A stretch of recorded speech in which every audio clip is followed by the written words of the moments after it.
Greetings and salutations, travelers of the internet. Welcome to the Lit Round Table. I'm Joseph. And I'm Anna. We'll be your wise or not so wise mentors for today's audio adventure into all things storytelling. And we're on episode 17 of season 3, you guys. 17. Today we're going to be talking about zombies and vampires. Your favorite. Yeah. Funny story about how we came to this topic. I had mentioned to my boyfriend that I don't like zombies, and he was like, "Oh, you're a Democrat," and I was like, "What are you talking about?" And I'm not going to reveal my political alignment here, but yeah, I was confused why my hating zombies resulted in that comment, and then he sent me this article from Cracked about how zombies and vampires are popular during certain presidential figures, depending on their political alignment. Anyway, we'll get into it more in the episode, but that's your little teaser. Before we get too far into things today, we are almost done with our read-along of A Magic Steeped in Poison, which, you guys, it's so good. If you have not been joining us, you should pick up a copy. Go to your library, go to your local bookstore, wherever, and grab A Magic Steeped in Poison by Judy because it's so good. it's very good. But because we're almost done, that means that it's time to pick a new read-along book, which you know the drill. If you're a member of our Patreon, you get voting rights on what our next wow. I don't know if that was on what. Maybe that was right. You get voting rights on what... you were right. On what our next book will be. Yes. On what our next book will be. And so... sometimes words stop sounding like words halfway through a sentence. Yeah. It's totally fine. For sure. Mm-hmm. Anyway, so Joseph gets to pick our potential read-along books. So Joseph, will you tell us what we can vote on the Patreon? Yes. So, 3 books. 3 books. So one of them is a repeat, another is a repeat author, and another is one that I don't think I've ever put on a list before. So first we have Poppy War by R.F. Kuang. She has been on my lists a few times. So Poppy War. Next up we have Tress of the Emerald Sea, which is a fairly new release. It was one of Brandon Sanderson's secret projects that was on the most backed and profitable Kickstarter of all time to get these books out. Now he wrote it originally for his wife. Yeah, now they're just available in your bookstore. Just for sure. Tress of the Emerald Sea anyway. Yes. So that is the second book on the list. And the third book is called The Fifth Season by, I think it's N.K. Jemisin. Yep. Thank you for verifying. And that one I see on a lot of recommended lists for people who like fantasy. I know it has a bit of a post-apocalyptic vibe or apocalyptic vibe, but in like a fantasy setting, and I've heard that it's part of a trilogy. I've heard that it is very, very good. So that is the third book on the list. Nice. So yeah. Awesome. There we go. So make sure and go sign up for our Patreon so you can have voting rights. I think that's all the housekeeping for the top of the episode. I believe so. Cool. Yeah. So now we can talk about vampires and zombies. Vampires and zombies. I feel like we should be saying vampires and werewolves because that was like the thing because of Twilight. Yeah. For a long time. I don't know. I feel like the whole vampires versus zombies debate, because I've seen like videos of people talking about who would win, like 100 zombies versus 1 vampire. That. Like it's been a discussion. Yeah. Although we're not talking about that today. Like no. I just mean like a fight. In my brain, like vampires and werewolves go together more easily than vampires and zombies. So I have to like think about what I'm saying. Yeah. But we have, I've not been shy about saying how much I hate zombies. Which is funny because like the reason I hate zombies is more like, this is going to sound dumb, but in the past it's been like how unlikely something like that is to happen. Like my thought process has been like But that was before COVID-19. Before you watched The Last of Us. And okay. also before The Last of Us. Like, COVID-19 just showed me, like, oh, we really are not super great at, like, squashing mass disease. Yeah, no, we can't agree on anything. Cool. So. And then The Last of Us was just so eye-opening. Yeah, in, like, just a with the opening. Way, but yeah, it's like, the oh opening my gosh. scene about, like, the fungus and how the fungus could take over if it evolved to tolerate higher temperatures. And it was like, higher temperatures sounds familiar. Climate change, anyone? Yeah, it's scary. Yeah. But yeah, so I understand you've had a distaste for zombies ever. Oh, it's yeah. like ever, like, for as long as I can remember, you have disliked zombies. Yeah. And you know where it started? Where did it start? Well, where I remember it starting. Oh, actually, I know exactly. on Zombie Island. You're totally right. I hadn't identified that was the... Yeah, you hated that movie, and that is where it all started, I think. In my mind, that's where it started. I think because it actually, like, legit, because they were actual zombies. They weren't people in character, like, in costumes. Yes. Yeah, man, and it made me people so were real mad. cat people. The Civil War ghosts were real Civil War ghosts. That's not the way that Scooby-Doo things are supposed to happen. Wow, you know what? What an excellent example of breaking the trope. Like, because the formula, because the formula of Scooby... Wow. The formula of Scooby-Doo is that it's a bad guy in a costume. And that is what I was expecting as a 7-year-old, 8-year-old. And they broke the formula, and they had actual monsters. Yep. And I think it turned me off on Scooby-Doo for a long time too, honestly. Because then I couldn't trust it anymore. And is the swamp monster real? We'll never know. Right. And you're right. That was probably the first zombie movie I ever saw in actuality. And I hated it. Wow. Wow. You're welcome. I feel so relieved knowing now where that hatred came from. Yes, for Thank sure. You. So that hatred has always been there. Right. It had nothing to do with my you. political alignment. I enjoy zombie movies, shows, games to a certain degree. I would say that I have enjoyed them more than vampire things. Although I've also still enjoyed vampire things a lot, like Buffy the Vampire Slayer and other things like The Walking Dead. I've watched a lot of that. Walking Dead is zombies. Yes. You were talking about vampires. I'm just saying I like both. Yeah. Yes. Yeah. You know what? Santa Clarita Diet, which is technically struck, but I think everything we're going to say is probably technically struck, but we're talking about the phenomenon and have examples, so bear with us. I like that one, and that's technically a zombie flick. But it's so clever. And I liked The Last of Us, which is also obviously zombies. So I am coming around to it. But if I had to choose between, do you want to watch this zombie movie or show versus just about anything else? Yeah. I'll pick the just about anything else. In most circumstances. There's I Am Legend, which is kind of both.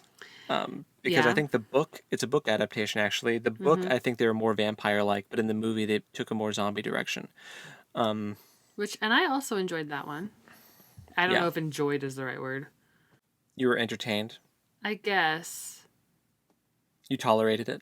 No, it's funny because it's like, so when you say that you like a movie, usually like, I don't know, I guess maybe there's a better word out there that I just can't think of at the top of my head. But, there are movies that you watch and you're like, wow, that was like a phenomenal, and I'm not saying that I Am Legend is phenomenal, but like, that was a phenomenal story that was just told, and it was like gut-wrenching. Saying I enjoyed it doesn't feel appropriate. I think maybe the word you're looking for is appreciated. Thank you. I appreciated I Am Legend. Yeah. It was a good story. Although tragic. For For sure. For sure. So in regards to the whole vampires and zombies thing, so this is us getting political on the pod. Yeah. So what were the reasons why? Okay, so basically the premise was during the I almost said reign, but that's not the right word. During the Presidency. term. Yeah. Thank you. I was also struggling with that word earlier when I was trying to do because I almost said candidacy, and I was like, they're not candidates anymore. They're actually the president. But yeah. During presidential terms for Republican presidents, zombie content tends to do really well. Mm-hmm. And during the terms of Democrat presidents, vampire content tends to do really well. And what this cracked article argued was that the reason for that is because, I mean, let's go like one at a time. Let's start with do you want to start with vampires or zombies? Let's start with vampires. Also, we'll link this article in the description. Oh, yeah. So you can go check it out. And this article was written several years ago. Like this is not new. It's not new.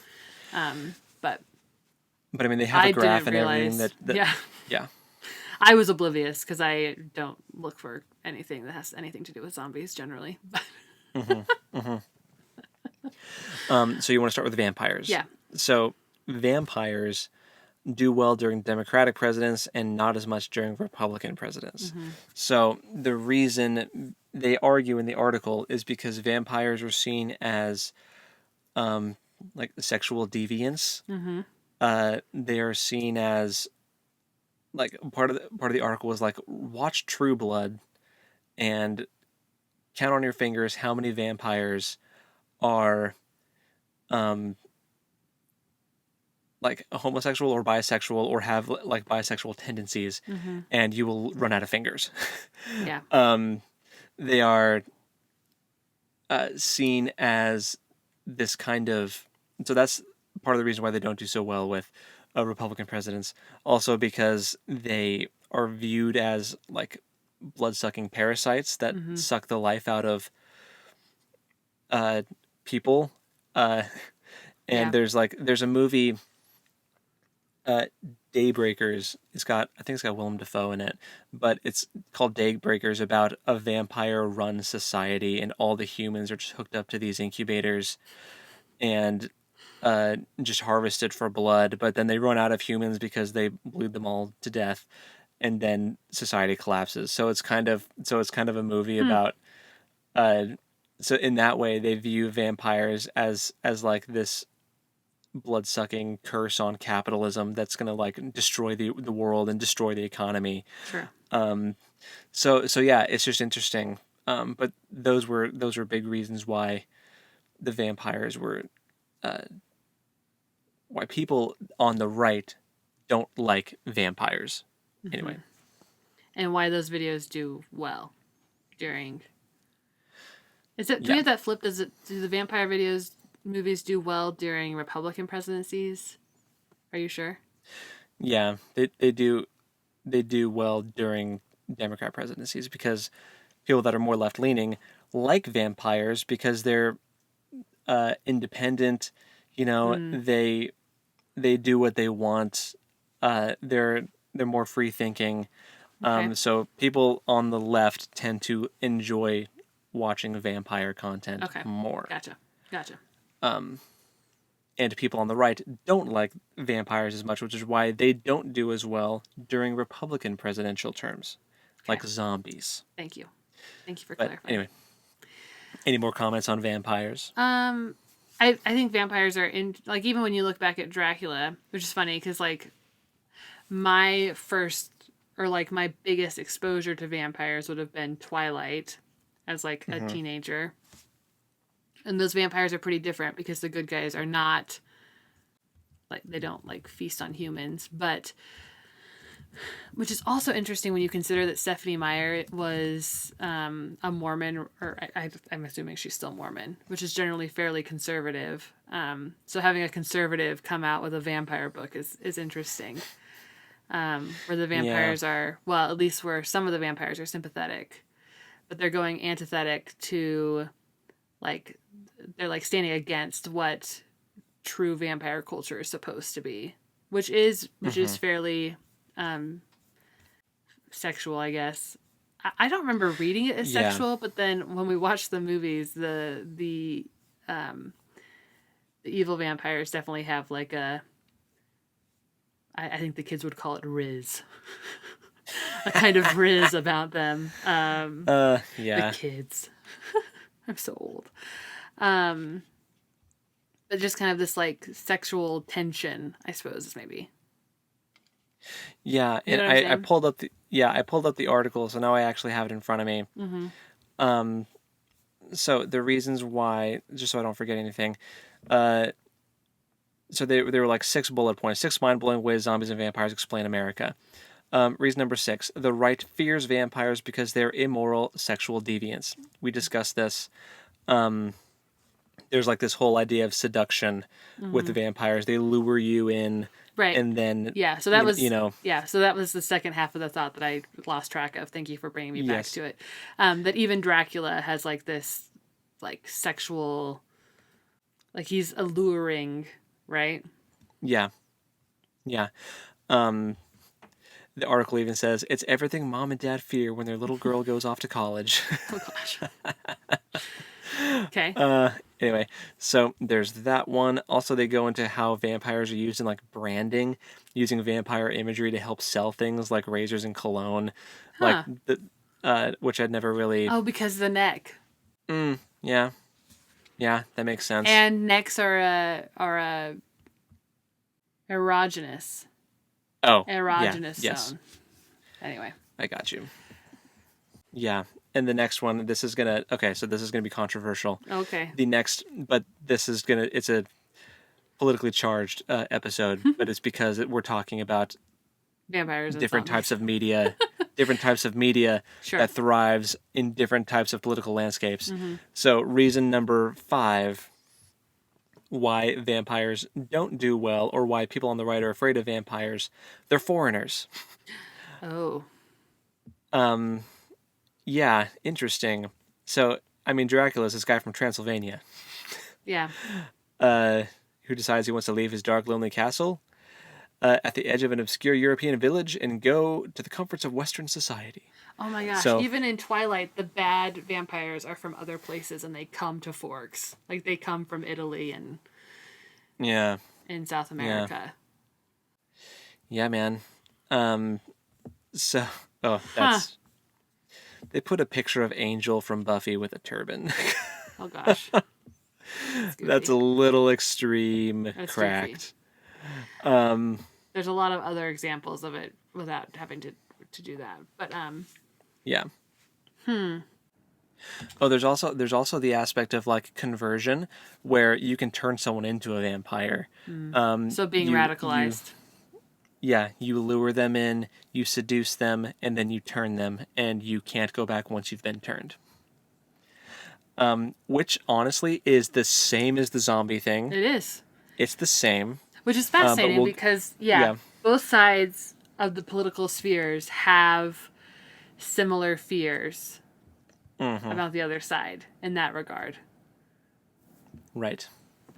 The idea that you can be turned and there's no going back if you do. Is a theme for both sides for sure. Mm-hmm. So, the idea that it's like this immigrant from a faraway land comes in, lures in your daughter, seduces her, turns her into one of him, a parasite. You know. Wow. Yeah, it's a thing. Oh boy. And speaking of parasites, that was reason number 4. They are foreigners and parasites. So, this is actually an interesting quote from Rush Limbaugh. When Rush Limbaugh said that individualism to a liberal is like showing Dracula the cross, he wasn't just making a random analogy. He could easily have said that it's like showing Superman some kryptonite. No, commentators like him love the vampire analogy. He often says vampire is just another word for Democrat, a parasite who sucks the blood out of capitalism. Wow. Interesting. And then it goes on to talk about that Daybreakers film from 2009 I mentioned, where there's like Soviet-style rationing of blood to the mass vampire populace, and then it leads to the downfall of society when they run out of resources. Yeah, interesting. Yeah, that's the reasons why Yeah, people on the right don't like vampires. it's well, it feels fairly problematic in a lot of ways, but Yeah. is Yeah. that showing too The much of my cards? But the next part where it talks about why the left fears zombies also delves into some problematic territory. sure, sure. For sure. So we can move on to Yeah, let's talk about zombie the thing. zombies. And trying not to reveal too many of our own beliefs. But so reason number 3. The left fears zombies because they're mindless consumers. Yeah, that has nothing to do with why I hate zombies, but I've It already makes stated sense, why though. I hate them. But it totally makes sense. Yes. Right. Yes. So they're just these hordes of mindless drones that consume anyone they can get their hands on. You know, mindless consumerism. Just Is buying kind up whatever product is available. Yeah, it's kind of a it's a take on like capitalist greed. You know. So that this one starts off by saying, in the wake of the debt ceiling crisis, left-wing commentator Tom Hartman, don't know him, warned that, quote, Tea Party zombies are loose in Washington and that their secret mission is to raze America to the ground and create a second Great Depression. It's wild to me that these commentators are actually using the words zombies and Yeah, vampires, and that's not that is something that I wild. would have. It's so funny how we can have internalized biases that we don't even notice are happening around us until someone puts an article out like this, and you're like, "Oh my gosh, that is Yeah, wild." and it even shows a political cartoon where it's showing someone yelling out, "Why haven't you fixed the economy yet?" And it shows Obama fighting a horde of zombies that are moaning Reaganomics. And he's got like a sawn-off shotgun and a chainsaw, and he's trying to take out all these zombies. Wow, That's funny. crazy. So that's interesting. Yeah, the mindless consumerism for sure is a theme. I mean, vampires are more predatory. You know, they're kind of like apex predators where they seek out their prey and they either like seduce and lure in or they just go for the kill, whatever type of vampire you want to go for. But they're more Yeah. of like an intelligent predator, whereas the zombies are just kind of these mindless hordes that will surround you and Overpower just you, decimate overwhelm you. you. Yeah. So, unlike the minority vampires, zombies are always the majority. You never see a movie in which a group of survivors battle one or two zombies. True. An essential part of the whole trope is that the dead quickly outnumber the living. They're everywhere, and all they do is consume. They have no other mission but a massive human brain shopping spree. So, yeah, interesting.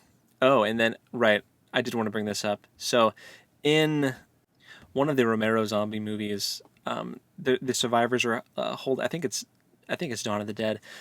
A bunch of survivors are held up in an abandoned mall, and they quickly fall victim to the allures of capitalism. They greedily loot the place. The one strong female character in the movie is seen pampering herself with perfume and lipstick in front of a mirror, and then in the next scene is shown cooking for the men. Ugh. Sorry. At one point, one character looks out upon the zombie horde and laments, "They're us." Yeah, we get it, George. Yeah. Huh. And then it does, so this is where it is kind of problematic. Conservatives will say that this is a sign of elitism on the left, that they see themselves as the last thinking enlightened people surrounded by a brainless horde of right-wingers, which I understand that is a critique of the left where Oh, sure. it does, there is a, a lot of people view the left as like this elitist, like what you think you're so much smarter than me because of your college degree and all this stuff. I mean, I think that's a fair critique, and I think that is true. That Yeah. is a mentality that has kind of festered. And I think that there's a fair bit of ableism in that too, right? Where it's like, well, if you're if you're smart and healthy enough, then you can overcome anything. But it's like, well, not healthy people aren't the only ones that deserve to live. Right. Yeah. They still have rights. And they still have rights, and they still deserve to be happy and like enjoy the Mm-hmm. life that they have, and they deserve to have the same level of access as anybody else. And Yeah. yeah, so I Yeah. think that there is a healthy, and by healthy I mean like dangerous dose of ableism on both sides. But and I think that elitism on the criticism on the left is valid. Yeah. I'd agree. It makes the left way less appealing when it's all a bunch of uh, snarky, arrogant elitists who think they're so much smarter than you. Like, why do Right. I want to hang out with you if you're gonna constantly try to make me feel dumb? Right. Yeah, for sure. So the next reason why the left fears zombies, they are here to stamp out all nonconformists. Also a problem. So right. So basically, the thought here is, zombies. Zombies are slate wipers. Their one mission is to just wipe out all humanity, bring them all into the fold. All humans need to become zombies, and it's interesting that they bring up in the article that zombies don't ever attack each other.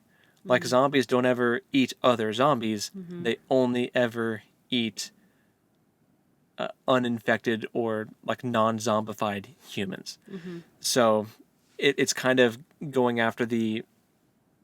I mean, they do, not to get political and religious, but they do kind of in the article get into like the evangelical mindset of a lot of Mm-hmm. right-wing people.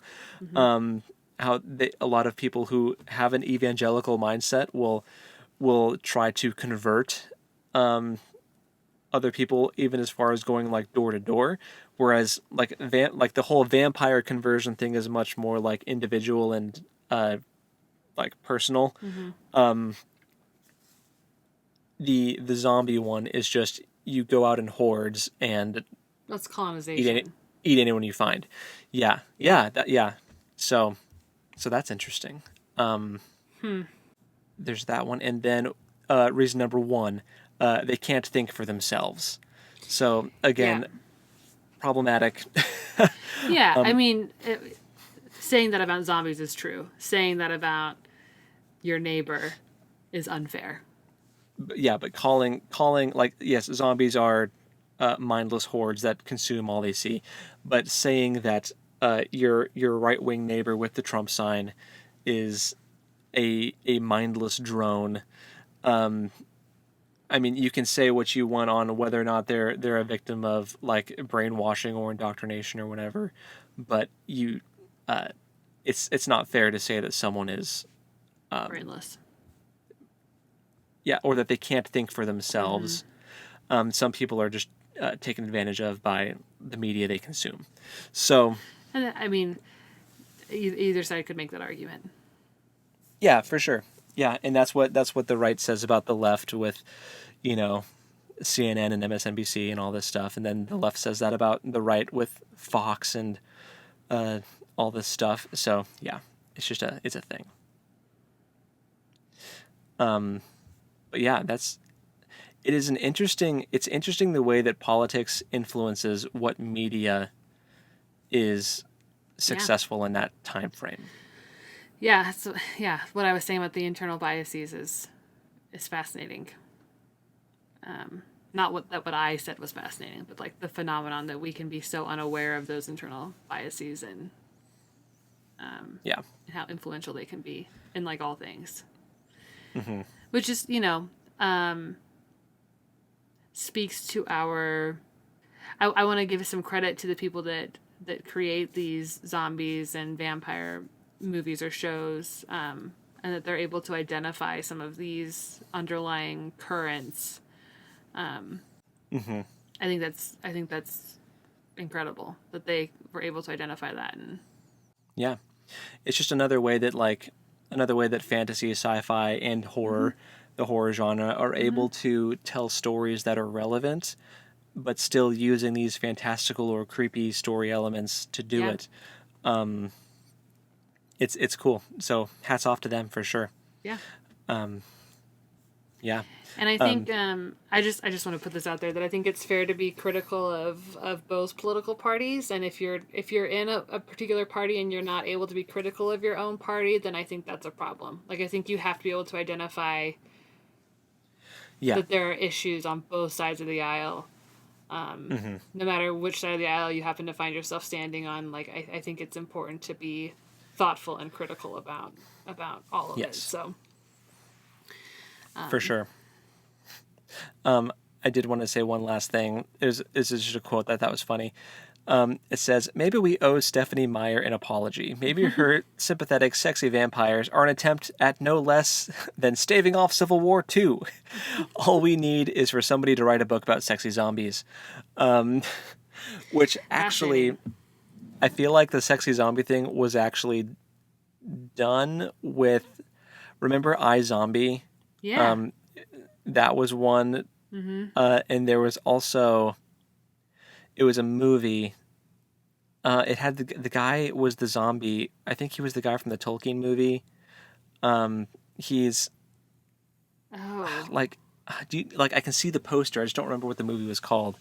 But in that movie, the girl like falls in love with the zombie and like somehow makes him, kind of like fixes him in a way. But Okay, hold on. Let me see if I can find it. Warm Bodies. That's what it was. Oh. It was called Warm Bodies. I have not seen that, but I remember the preview for it. It's a comedy horror. But that's basically the premise. Man, I did not need that in my search history. Zombie movie where zombie is romanced. Well, that's funny. You know what? I think we could probably talk about Stephenie Meyer in its own podcast in the Twilight series, just because I do feel like there's a lot to unpack there, and I think that it did have a lasting impact on society one way or another. But the fact that she did kind of work in these tropes about vampires and kind of fought against them, I think is fascinating. And that would have been a vampire series that was popular when Bush was still president. So, yeah, that's true. Kind of going against the grain here, but her vampire book does go against the grain as far as vampire content is concerned. So, yeah, because it's about a vampire who she subverts the trope because the vampire Edward is trying so hard to avoid her because he's a good vampire who doesn't want to eat people, even though she's his own personal brand of heroin. Right. So how do werewolves fit into this conversation? Are they libertarians? We're the Green Party. I mean, environmental. Yeah, probably more nature oriented. Turning into wolves. Yeah.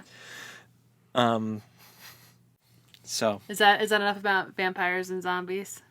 I think so. But hey, again, we're ramping up to Spooktober. So you're gonna get all the spooky content at the Lit Round Table. So from a couple people who don't generally lean towards horror, but that's fine. Hey, I may not like. I've never read a horror book, but I like scary movies. I appreciate them. They're growing on me, but they're still not my go-to. But we're ramping up into the season where it's like it's acceptable for me. Like for me personally, I'm able to like delve into that a little bit. So for sure. I was very encouraged to hear that my boyfriend also does not like horror. So I'm like, yes. Nice. I will not have to. Joseph, tell us what you've been reading, watching, playing. Well, for reading A Magic Steeped in Poison for our read-along. Also still reading A Memory of What Was Lost, and also the Saga comic, which I just finished volume 6. Wow. Man, it's so good. You need to try again. Okay. You will appreciate it. I'm sorry, Nick, if you're listening. It's just not my The first volume was not my jam, but I think you will. It'll grow on you. okay. Well, when I have less I mean, I things understand to if you read, still don't, but I think it would grow on you eventually. maybe I'll cycle back to it. Yeah. If there was a digital way to read it, maybe I should look on Hoopla and see if it's out there. Maybe it is. But Anyway, that's pretty much it for reading. For watching, Critical Role, and we're watching Tokyo Ghoul, and there's a bunch of stuff I can't talk about, but there's one I can because it's on Netflix, but it's a foreign show. so it's from the foreign branch of Netflix. So it is Ragnorak. There's another season out. It's a story about the Norse gods kind of being reincarnated in modern day and still fighting against the giants, the Jotuns, who have never gone away, and they're like running this big corporation that's bad for the environment and all this stuff. And so it's really interesting, and I like it. I gotta say that description of them like going against corporations just made my brain kind of like half shut off. But if you're saying that it's good, not that I'm No, it saying is, going though. against corporations is like a bad thing. It just sounds boring. They do it in a way because you've got the whole like, because they don't realize that they're reincarnated gods. It's so it kind of gives it's kind of giving Norse Percy Jackson a little bit, Okay. Okay. but different still. Anyway, but yeah, there's that, and that's pretty much it for what I can talk about for watching. Okay. Fair. Then for playing, still playing D&D. We had another session because we had a little bit of a break because our DM Sarah has severe carpal tunnel in both her wrists. Aww. And she had surgery on one, and that is still recovering. And poor girl, right after that one's done, she's going to have to get surgery on the other one too. Oh gosh. Bummer. Did she but do at her least dominant hand first or her non-dominant hand first? she did the dominant hand first, so for the next one, she'll have her dominant hand That'll be available. Nice. So it'll be easier the second time, hopefully. But also Kyle, he's the one that plays Thrill, the cat person, the cat folk. He did this cool thing where he smelted these copper coins that are the same copper coins that you see like on your character sheets. And he's going to send some to us, and we can use them for if we ever need like a coin toss or something. I'll have to send you a picture cool. once we get it. Yeah, it is super cool. I thought you were going to say that he made a little dragon egg. No. New. That's really cool. Yeah. We during the session we went in and wrecked some red wizards. That was entertaining. I got counterspelled for the first time though. Is it as when I was annoying as it seems? Trying to heal myself. Oh no. Rude. I took full fireball damage and tried to heal myself, and they counterspelled me. Rude. Sarah. So rude. Man. Well played. Yeah, no, for sure. Brutal. So, that was fun. Also, in the same vein, playing Baldur's Gate 3, which is like digital D&D. So, yes. I didn't realize how similar. I didn't realize like how many of the mechanics were like that until videos started popping up on my TikTok, and I was like, oh, they're actually like rolling dice in the game. It's like just playing D&D but on a computer. But some of the things from the like pencil paper game function differently from the video game. It's kind of like the video game is like an adaptation where they can't do everything exactly the same because it's different. No, it's not copyright. It's because like just some of the spells are too complicated. I feel like it's like, you cast this spell and then you can choose between these 5 different things for what effect it has, and each one is like a paragraph. But it's like it's hard to incorporate something like that into a game. It's easier to just be like, these are your options. Some of the spells seem more condensed. Is what I'm trying to say. So is Baldur's Gate 3 like a product of Wizards of the Coast, or it takes place in Forgotten Realms, which is like Yeah, like the same setting that we're playing our IRL game in is the same setting that the game takes place in. Like Gotcha. in our game, we've been to Baldur's Gate. Okay. In our game. So yeah, it's so they are still like linked for sure. But the Gotcha. game is just a little bit more streamlined and a little more condensed with some of the rules on things. Sure. With like spells, but the rules are all like the same rules. Okay. Yeah. Cool. Yeah. So it's been really fun. Nice. Very enjoyable. But yeah, that's what I've been watching, reading, playing. So how about you? For me, I've been reading A Magic Steeped in Poison, of course.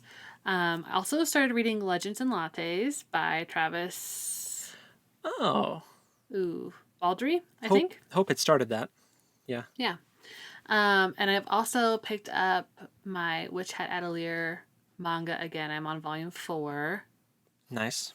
And it's so good and so I need to cute. read that. And I am just so in awe of how something so cute and magical can also have like such profound life lessons in it. Mm-hmm. Like, oh my gosh. It's so Cool. good. And I can't wait for it to be adapted into an anime, which is coming. I'm just eagerly waiting for it. I think that's all I've got for reading right now, which is wild. Oh, and The Hobbit. Yeah. The Hobbit. Oh, Still right. reading The Hobbit. And then for watching Critical Role, Campaign 3, I'm a little behind, so I need to finish last week's episodes so that I'm ready for this week. Dimension, well, actually, I have not been watching Dimension 20, but on Dropout, I've been watching several Game Changer episodes, which is very entertaining. Funny. Yes, very, very funny. A nice brain break for sure. Yeah. Low stakes, just fun. Great. Tokyo Ghoul. It's our anime. I think that's all I can talk about. I have landed back on Sister Wives TikTok, which I don't believe is struck.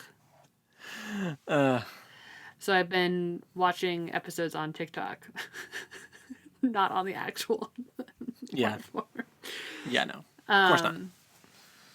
And you know what else?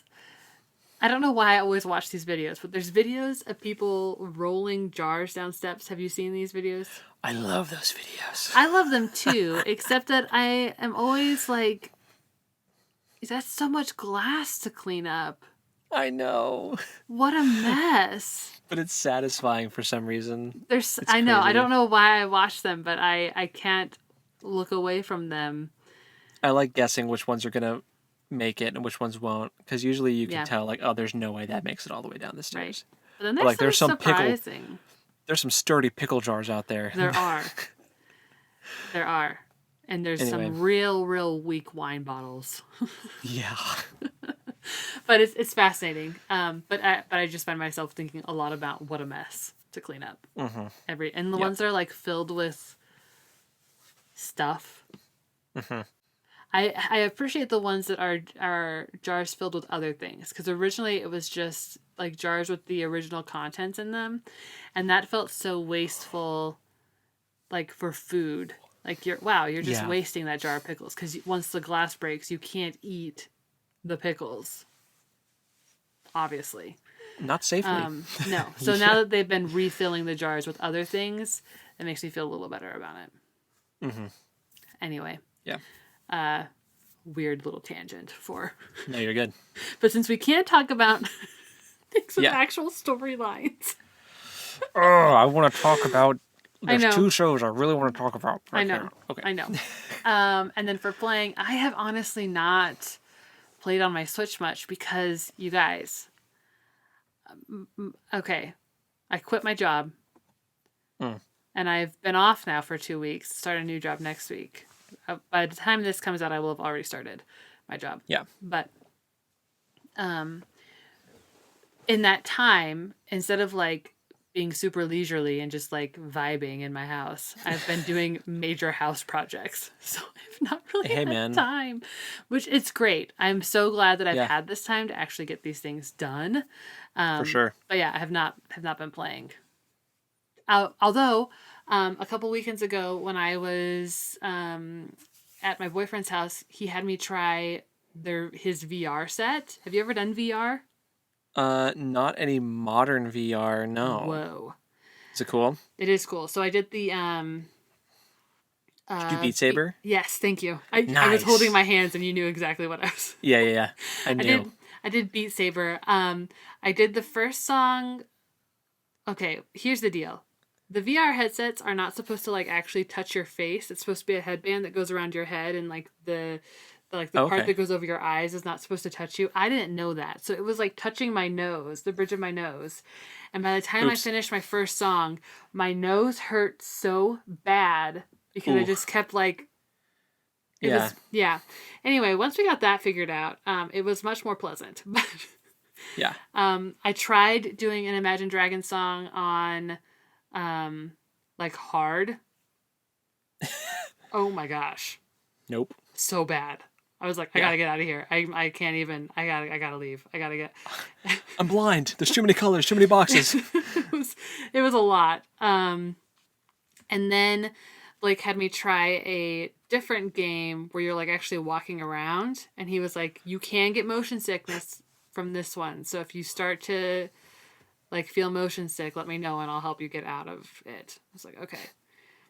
But like we had to go through this whole setup process because I couldn't actually read the words on the screen because I'm farsighted and he's nearsighted. Oh. So it was like calibrated the settings for him. all wonky. And I was like, I can see it that there are words, but I cannot read them.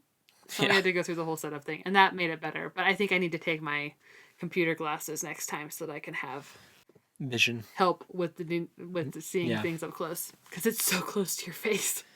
Well, that's fun though. And I want to say that I got motion sickness. Like I didn't feel like I was going to be sick, but I did feel like I was going to fall over because I'm like moving and I could like feel myself leaning with the movement. And I was like, oh gosh, I'm gonna just topple over. Yeah. Anyway, it was fun. It was very challenging. I didn't play that game very long because I felt like I was going to fall over so many times. And also, it's like kind of embarrassing to know that you're like in this virtual reality and somebody's just like sitting there watching you like move funny. And I had a hard time getting like the controls to like climb up this wall. I did finally figure it out, but it a lot of laughter. Yeah. So, and I don't even know what that game was called. I'm sure that Blake will text me after he listens to this episode and be like, it was this game. Yeah. I don't know what it was. But so I have tried VR now. I think you would like it. Yeah. I've never tried any of the Oculus or, PlayStation VR. I've never tried any of that stuff. So. Yeah, Blake's is the PlayStation 5 one. Whatever that is. Okay.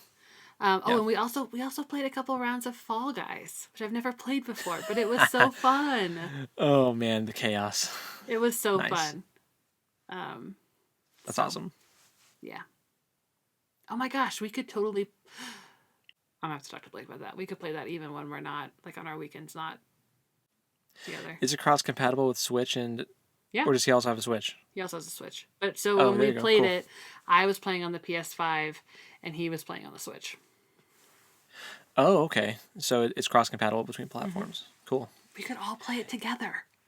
Yeah. If he has a Switch, and you have a Switch, we don't even have to all be together. We could all play Mario Kart. Yeah. Or I think Mario Party maybe.